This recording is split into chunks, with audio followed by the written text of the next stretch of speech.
Good afternoon, guys, and welcome back to the Suburban Proletarian. My name is Greg, and today I want to talk about arch rivalries. Specifically, I want to talk about one particular arch rivalry. And this sort of situation can arise in almost any competitive field of endeavor, particularly ones which people care very passionately about. It could be sports, it could be politics. Sometimes it's even products. Whether we're talking about cars, Ford versus Chevy, audio equipment, guns, knives, watches. Watches are what we're going to talk about today. Sometimes two manufacturers come out with very, very similar products. Oftentimes one is in response to the other, and people form different camps, and the arguments can rage on for days or weeks or months or years and never reach a mutually agreed upon conclusion. And it can get a little contentious. Sometimes it can breed a little bit of ill will, but in general, that's part of the fun of any hobby, is this sort of discussion and debate that goes on. Whether you're talking about really high-end products like the Patek Philippe Nautilus versus the Audemars Piguet Royal Oak, whether you're talking about the Rolex Submariner versus the Omega Seamaster, the Omega Speedmaster versus the Tag Heuer Carrera. There are more of these rivalries than I could probably list off in an hour-long video. But a few of these form into what we think of as really arch rivalries. And I think for an arch rivalry to form, you need a few factors to be in place. First of all, it has to go on for a long time, decades maybe. And the two products in question need to be sort of gold standards. And when I say that, I don't mean that they're necessarily quantifiably the very, very best. There's so many dive watches in the world. There's almost certainly better ones, or you could make very convincing arguments that there are better ones than the Rolex Submariner or the Omega Seamaster. But the Submariner and the Seamaster are the yardsticks against which we measure all other dive watches. They just are. But the arch rivalry I want to talk about today is a bit different than most of the others that I've already mentioned. Most of those, the watches, are extremely expensive, and you're probably only going to own one or the other, which is why people form such very definitive opinions about which is best. They want to make sure that they have spent their hard-earned money in the best place possible. But the arch rivalry I want to talk about today is very near and dear to my heart because I've been sort of watch conscious over the entire course of this rivalry and its development. And it's also near and dear to my heart because the watches are not thousands and thousands of dollars a piece. And as a matter of fact, I've owned multiple examples of each of them. And it's the only arch rivalry like this that I can think of where you could take a $100 bill and go down to your local box store, walk in there, buy an example of each, and come out of the big box store with change for your $100 bill. And so, of course, I'm talking about, as you've probably already noticed from my plastic Schwarzkopf, the Casio G-Shock series and the Timex Ironman. Now, I know that each of these represents an entire series of watches. The same could be said about a lot of those more expensive brands as well, but I have chosen one example from each line that I think best represents its company, and that would be the DW 5600E for the Casio G-Shock. It's the very most basic and most traditional G-Shock. It's the baseline of the series, and I think still one of the best. And on my right wrist, I have the Timex Ironman. Let me see if I can remember this right. T5K195, I believe. I will correct that if I'm wrong. And it is part of the Ironman Shock series. Now, there were some really quantifiable differences in construction between the G-Shock and the Ironman in days past, but the Ironman shock, as the name implies, has made some alterations to kind of close the gap in construction between the two watches. But both are fantastic watches, both are fantastic series of watches, which I've been very intimately familiar with for decades. And I want to take a look at both of them over on the tabletop, so let's do that. Okay guys, here they are. We've got the Casio G-Shock DW5600E over here, and in my right hand we've got the Timex Ironman Triathlon T5K195. Now this is not meant to be an exhaustive review of either of these watches. Let me just tell you right off the bat, either of these watches is about as near to indestructible as you could possibly want a watch to be. Rather, I'd like to just talk about the G-Shock in general versus the Ironman in general, a little bit about how they've evolved, their similarities and their differences. And so to do that, I'm going to start with the Casio G-Shock. So the very first G-Shock was introduced in 1982. I think the model number was 5000. I don't remember the letter prefix. But it was very similar to this G-Shock in form and function. It had the general square shape. It had a 200-meter water resistance rating. The G-Shock name alludes to the fact that the watch has certain shock-resistant qualities designed into it. It's basically constructed of 3 layers. You've got this soft urethane rubber resin outer layer. There is a harder, I think, nylon plastic case inside. The interior of the case has foam cushioning around the actual module, so there's multiple layers of shock suppression. And the watch was designed to survive a 30-foot or 10-meter drop onto concrete. And when Casio engineers were actually designing this watch, they had a 3-story building in Japan, and they literally took these watches up to the roof and threw them off of a 30-foot roof into the parking lot to see how they would survive. And I've never heard of anyone killing a G-Shock through any type of shock. I've heard of these things falling out of helicopters and off of zip lines, and skydivers dropping these from heights much higher than 30 meters, and I've never heard of one of these being killed by shock. So that's no shock, I guess. Pun intended. Not intended, but not rejected either. As I said, 200 meters of water resistance, a mineral glass crystal. When the G-Shock first came out, it's sort of a sport watch, but it was definitely aimed squarely at the military.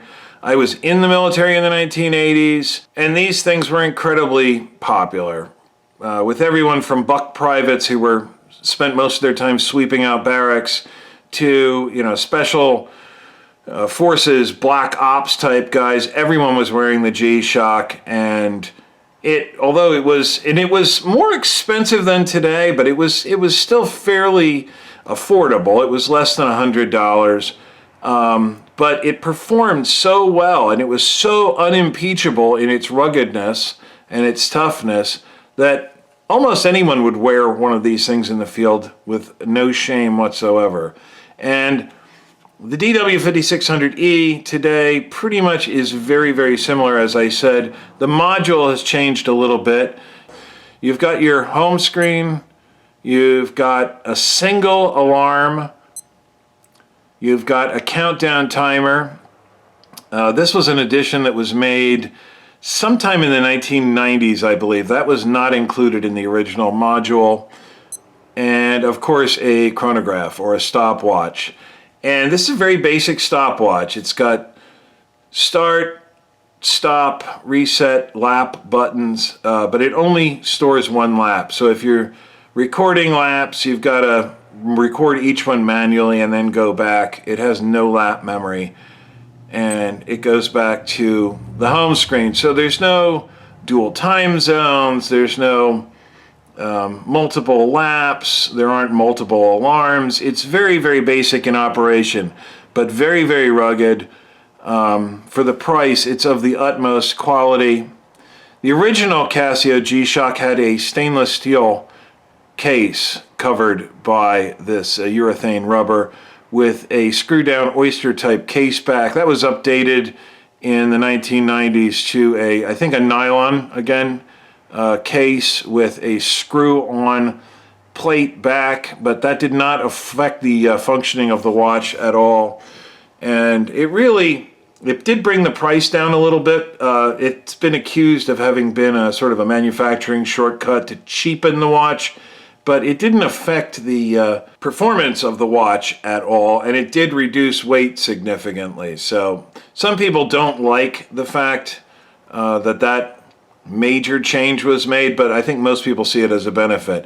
And you can still buy limited edition versions of the Casio 5600 with a stainless steel case and a screw-down oyster-type case back. Those are generally made in Japan. They're JDM models, and they're quite expensive. And I would say probably unnecessarily expensive. So that's the G-Shock. Now let's take a look at this Timex Ironman. Now the Ironman, well, the Timex Triathlon, and you can see that this still has the Triathlon name under Ironman, came out only a year after the first G-Shock. The Ironman came out, I think, in 1983, but it wasn't until 1986 that they actually licensed the Ironman name. It was just called the Timex Triathlon. And of course, the Ironman is a name of a very famous triathlon. And after they licensed the name, every subsequent Timex Triathlon has had the Ironman name on it. And it's colloquially known as the Ironman, not the Triathlon. And as the name implies, the Timex Triathlon was originally designed as an athletic training watch. It was specifically designed to help you work with your lap times and things like that. And therefore it has a bit more sophisticated module in it. The originals had a somewhat more sophisticated module, and this one still does, and we'll go over that in a bit. But it was almost immediately very, very popular with military personnel as well. And all the way back in the 1980s, you saw almost as many Ironman watches on the wrists of military personnel as you did the G-Shock, maybe even more. This was extremely popular watch because it shares a lot of the same rugged sensibilities of the G-Shock. Now earlier, this is one of the very latest models. Earlier Ironman watches differed in a few important ways. First of all, they only had 100 meters of water resistance. This is a Ironman from the late 1990s. And you want to talk about a sophisticated module, check out my earlier video entitled The Time Traveler's Wristwatch. You want to see a watch with an extremely complicated and extremely sophisticated module. It's this one. The module in this watch is truly trans-dimensional. If you don't believe it, watch my earlier video. Anyway, it only had 100 meters of water resistance, which is really a moot point. I've owned, I don't know, half a dozen Ironman watches over the years, as well as G-Shocks. And every single one of these watches, I have taken showers, I've gone swimming, I've gone fishing, I've gone boating, I've gone kayaking, I've gone snorkeling, I've done every type of wet activity you can possibly do, and I've never ever gotten water inside a Timex Ironman. Certainly not inside a G-Shock, but this huge disparity in water resistance really doesn't amount to much of anything. And another important difference between traditionally the Timex Ironman and the Casio G-Shock is that while the Casio G-Shock features a mineral glass crystal, which is somewhat recessed to help prevent scratching, the Timex Ironman has always had an acrylic crystal, which is generally not quite as far recessed, and they do have a tendency to scratch. A big difference, however, is when you do scratch acrylic, it's much easier to polish out than glass. So that's kind of a wash as well. But the modern Ironman shock has brought the Ironman a little bit more up to date and a little bit more in line with G-Shock specs, in that it now has 200 meters of water resistance. It has a hardened mineral glass crystal. It has a stainless steel black back plate held in place with 4 screws.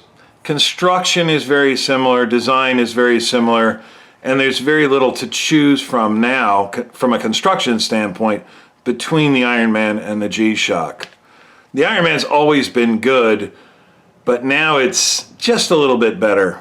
Now, as I alluded to earlier, the module inside the Ironman is a bit more sophisticated than that in the G-Shock. We still have our day of the week and date and time on the home screen, very similar, although the time is a bit easier to read on the Ironman because it's a bit bigger. When we toggle away from the home screen, the first thing we get is the chronograph, which is a pretty standard stopwatch, very similar to that in the Casio.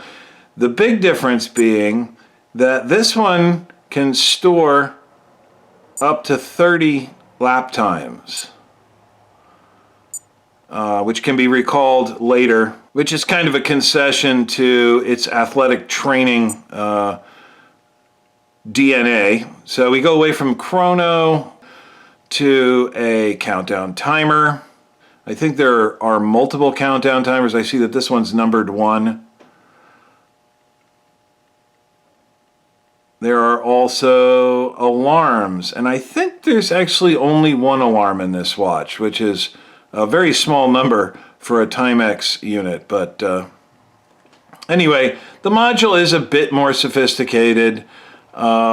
But all in all, it operates more or less the same as the G-Shock.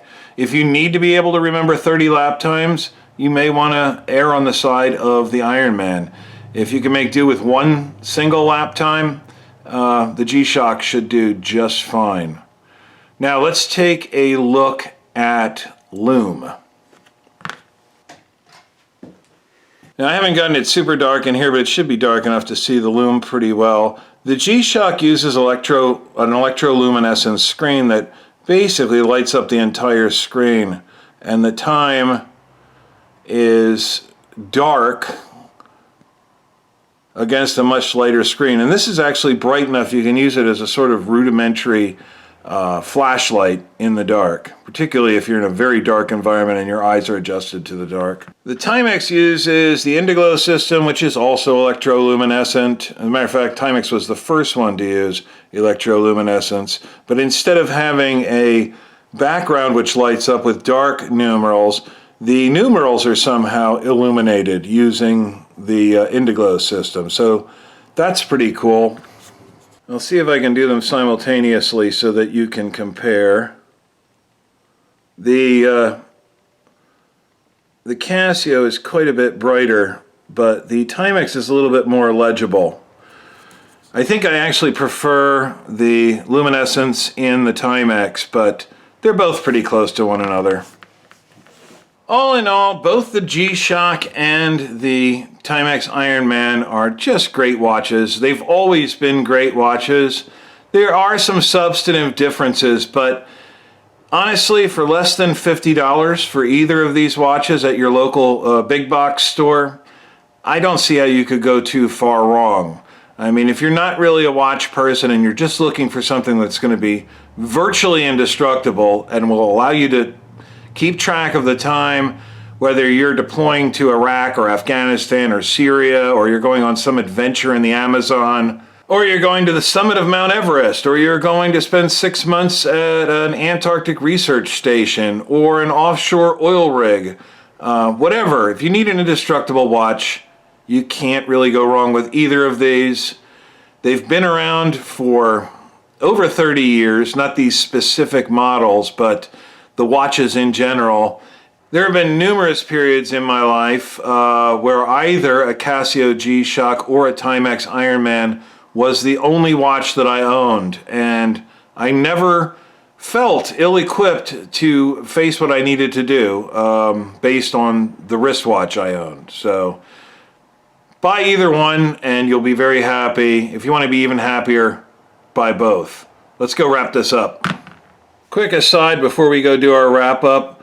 Check this out. This is the difference between 20-year-old Timex Indiglo and brand new Timex Indiglo. And the 20-year-old watch does have an almost new battery in it.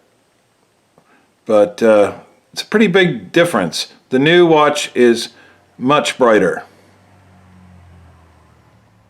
So, as you have no doubt surmised, both the Timex Ironman Triathlon Series watches and the Casio G-Shock are near and dear to my heart. I have leaned in one direction at times and leaned in another direction at times. But when it comes down to it, they're both just great watches. Not just these specific models, but the entire range of each of these watches is really good. They do have their strengths and their weaknesses. The DW 5600 from Casio leans more towards the sort of rugged adventure type watch.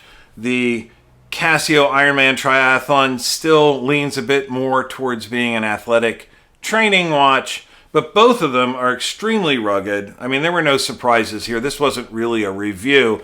It was more of my ode to these two great watches.